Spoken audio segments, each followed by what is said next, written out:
मित्रांनो, आपलं धाराशिव या सिरीजमध्ये तुमचं स्वागत आहे. मागच्या भागात बोंबले हनुमान या मंदिराला आपण भेट दिली होती. या भागात देखील आपण अशाच एका नयनरम्य, अल्पपरिचित आणि शहरापासून जवळ असणाऱ्या मंदिराला भेट देणार आहोत. तर व्हिडिओ शेवटपर्यंत पहा.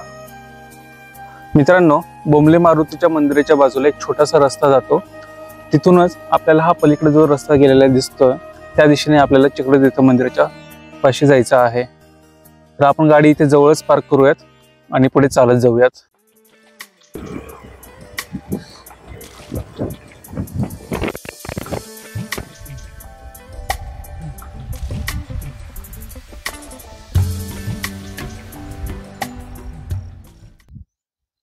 मित्रांनो, मेन रोड पासून चक्रतीर्थाचं मंदिर 150 ते 200 मीटरच्या अंतरावर आहे. आपण येताना आता चालत आलो आहोत, पण तुमची इच्छा असेल तर तुम्ही टू व्हीलर सुद्धा आणू शकतात. फक्त टू व्हीलर गाडी आणण्यासाठी थोडासा खडकाळ रस्ता आहे, पण टू व्हीलर येऊ शकते. कृपया फोर व्हीलर आणण्याचा प्रयत्न करू नका.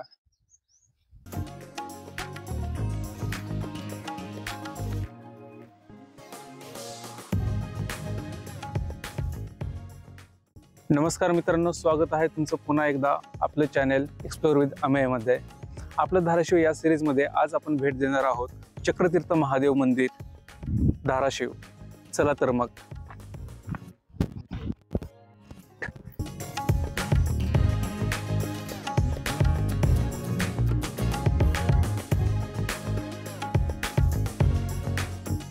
मित्रांनो, शक्यतो भोलेनाथांचे मंदिर दरीमध्येच असते. हे मंदिर देखील खाली दरीमध्ये आहे. जाताना आपल्याला थोडीशी कसरत करावी लागते. तरी पण खाली डोंगर उतरून आल्यानंतर जसजसं आपण मंदिराजवळ पोहोचतो तसतसं मन अधिक शांत होऊन जातं.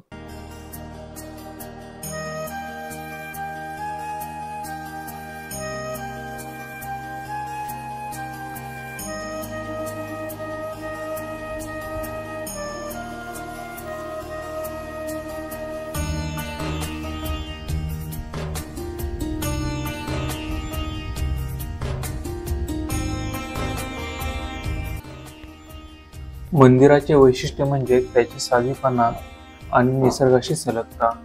मंदिराला बांधलेली कोणतीही भव्य वस्तू नाही, परंतु त्यात असलेली ऊर्जा प्रत्येक भक्त अनुभवतो. पुराणांनुसार भगवान विष्णूंनी एकदा इथे कठोर तपश्चर्या केली होती. त्यांच्या सुदर्शन चक्राने या भूमीला स्पर्श केला आणि त्या जागेवर स्वयंभू महादेव प्रकट झाले. याच घटनेच्या स्मरणार्थ या ठिकाणाला सुदर्शन चक्राचा तीर्थ म्हणजेच चक्रतीर्थ हे नाव मिळालं.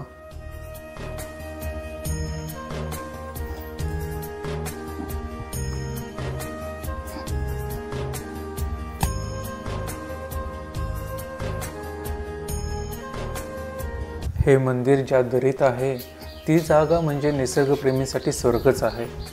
इथल्या झाडांची सळसळ, वाहणाऱ्या पाण्याचा नाद आणि मंदिरातील शिवलिंग मनाला शांत करून जाते. एखाद्या झाडाखाली बसून ध्यान लावावं, पक्ष्यांच्या किलबिलाटात हरवून जावं, अशीच इथली अनुभूती आहे. पावसाळ्यात मंदिराजवळ वाहणाऱ्या धबधब्याचा आवाज म्हणजे जणू हा निसर्ग महादेवांचीच आरती करतो असेच वाटतं. काही भाविक दर सोमवारी इथे दर्शनाला चालत येतात. श्रावण महिन्यात आणि महाशिवरात्रीला इथे दर्शनासाठी भाविकांची गर्दी होते.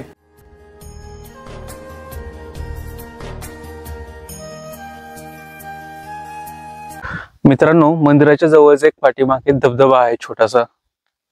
आपण तिकडे जाणार आहोत. चला तर मी तुम्हाला घेऊन चलतो धबधब्याकडे.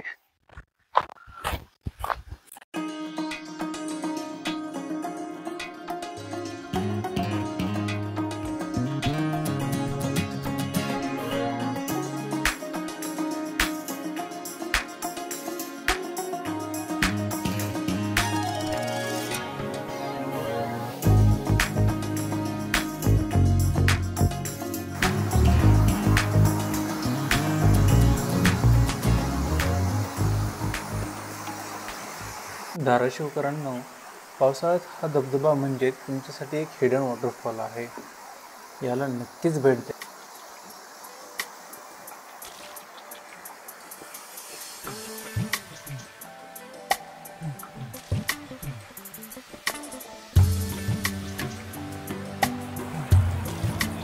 जर तुम्ही पण चक्रतीर्थ महादेवांचं दर्शन घ्यायचं ठरवलं असेल तर काही गोष्टी लक्षात ठेवा.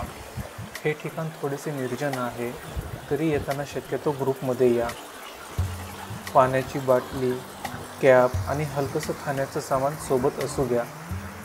आणि सकाळी लवकर पोहोचल्यास निसर्ग सौंदर्य अधिक खुलून दिसते, तर तुम्ही लवकर येण्याचा प्रयत्न करा.